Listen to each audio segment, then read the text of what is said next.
Kamerks, magandang araw sa inyong lahat.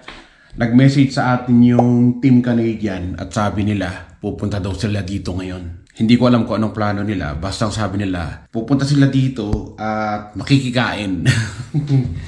Makikikain dito sa ating maliit na inuupahang bahay dito sa Canada. At nag-prepare nga ako ngayon. Meron akong konting pork. Hindi ko alam kung anong lutong gagawin ko. Meron akong dugo. Gagawin ko sanang dinuguan pero sabi ko medyo late na. Kahapon bumili ako ng ulo ng salmon. Isisigang ko yan pero sa mga susunod na araw na. Tapos ano pa ba? Wala eh. Walang mailuto. So hindi ko alam kung ano ilulutuin ko sa kanila. Pero nagsaing na ako if ever. Tapos kung makikita nyo, nag-vlog ako. Meron akong okra at saka talong. So hintayin lang natin sila. May pinuntahan lang daw sila saglit. At dediretso na sila dito sa bahay. Tara, abangan natin ang mga Team Canadian.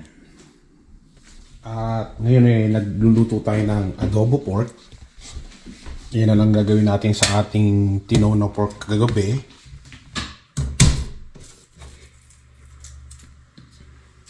Gusto ko maraming bawang sa aking adobo para mas mabango siya, saka mas malasa siya. Gusto ko na medyo garlicky or lasang-lasa yung bawang sa adobo para mas masarap.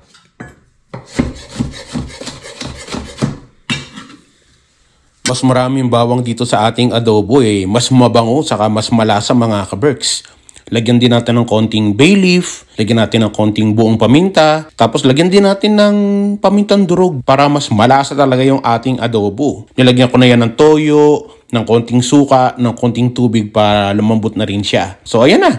Tinakpan natin, tapos nung kumukulo na siya, haluin lang natin ng konti kasi nagdikit-dikit na yung karne niya, no? Ilan kaya yung mga Team Canadian na darating? Magkakasya kaya sa amin tong adobo na to? Hindi ako nagluto ng marami eh. Ba't kaya wala pa sila? Ang sabi nila, papunta na sila, malapit na sila. Hanggang ngayon, wala pa rin ya.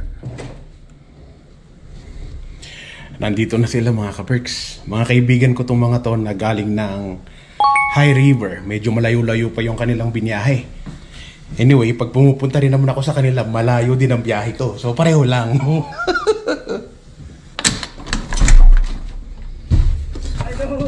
Mga ka-Merks! Kumusta? Baka mamaya, ibang bahay mapasok namin eh. Pasok. Kumusta ba? Pasok kayo, pasok. Kumusta, sir? Bagong miyembro? Yes, ma. Ba? Ay, ito, kilala ko to eh. Hello, pogi naman ang anak mo, pre. Pasok. Sige, pasok. Ano sir, musta? Ayos lang sir.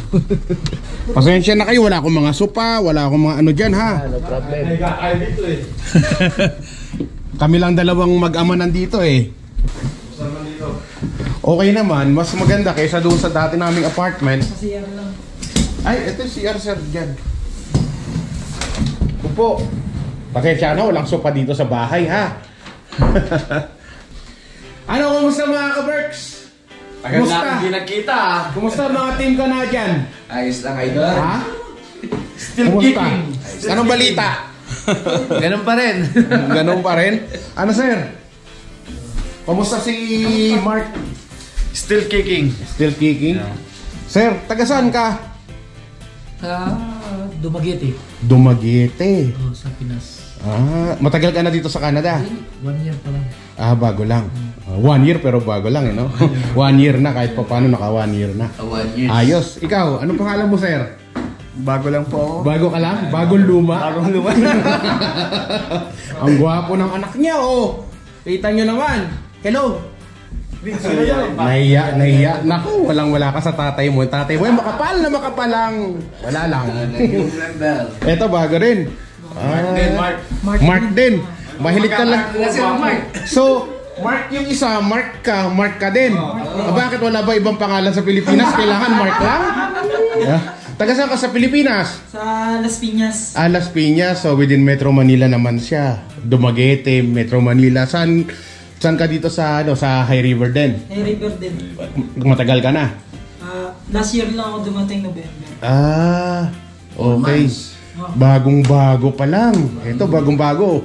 Ano ba yung dala mo, Mark? Idol, bumili kami ng Jollibee. Alam mo, paborito mo to eh. Jollibee? Ang dami yan. Pag ikaw, di nabusog dito. Ang daming chicken yan ah. Oo, ayan o. Oh. Ito. Ito pa, ano to? Chicken din. Chicken? Yan yung bagong chicken ng McDo. Anong chicken? Anong klaseng chicken yan? Pre, ba't di mo pinaluto? Walang iya. Anong meron? Bakit may puro karne yan? Eh, baka nakalimutan na lutuin, Idol. Walang iya kayo, pinaprank nyo ko no? Pandinuguan niya ata to. Oo nga, pang dinuguan nga yata to. Mga ka-Berks, nilagay pa nila sa bucket ng Jollibee. Jollibee, meron na pala kayong bago ngayon. Nagtitinda na pala kayo ng karne. Hilaw na karne. Ayun. Jollibee adobo yan. Pero ito talaga yung kanilang chicken. Ayun naman pala eh, akala ko eh. So ang gagawin natin, magmumukbang tayo. Oo. Oh, mga ka-Berks, magmumukbang daw kami. Pero syempre, yung content na yun, hindi na yung content natin. Content na yung Team Canadian yun. So hindi na natin naagawin yung sa kanila.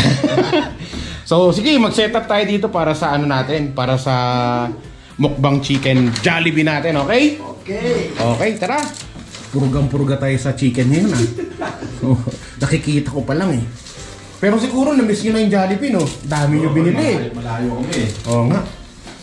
O isama nyo rin to para ano, para masaya. Buti na lang nagluto pala ako ng adobo pork para may dagdag dito sa ating imumukbang today. O sige, magsiupuan na. Tingin ko di tayo kakasya ng ano. O maski dito yung iba. Dito yung iba, dito yung mga payat dito. So kami dalawa ni Jeff dito. Yung mga payat dyan. Angelo, alika dito anak, sama ka sa kanila. Mga ka-Berks, nandito tayo ngayon sa bahay. Kasama natin ang Team Canadian. Pinasyalan nila tayo. Team Canadian! Oh, andyan sila lahat. At syempre kasama din natin ang aking panganay na bunso, si Angelo. So, ang dami nilang pinrepare na pagkain mga ka-Berks. Siyempre, prepare natin yung talong, okra at saka yung adobo. Pero yung chicken, binili nila sa Jollibee! Hindi pala ikaw. Bida ang saya!